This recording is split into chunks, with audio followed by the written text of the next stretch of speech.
असत्या. लगा अभ्या, हा मी सकाळपासून वय पूर्ण केली असती तर मी माझ्या ज्योतीला दिली असते. इक्या तुझी झाल्या ना वय दे की. अरे सगळे आल्यालाच फावड्याला घेतल्या, ते गलीत बसले. म्हणजे मी एकटंच राहिली वय. रेशमे केवढ्यावर वाटून घे की वय. हो चालतंय की, माझं काहीच म्हणणं नाही. अगं पण मला नाही जमणार.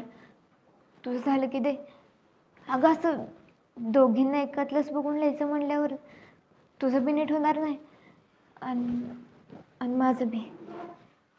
चालतंय केवढा तू नाही ना लिहिणार म्हणजे होते तू लिही बस रेशमी बशी तिने बी आत्ताच लिहायला घेतल्या. हो मला चालतंय, पण तुझं झालंय का अभ्यास? नाही मी तुझ्यातलं बघून लिहणार आहे. तुझं झालं ना मला सांग मी 10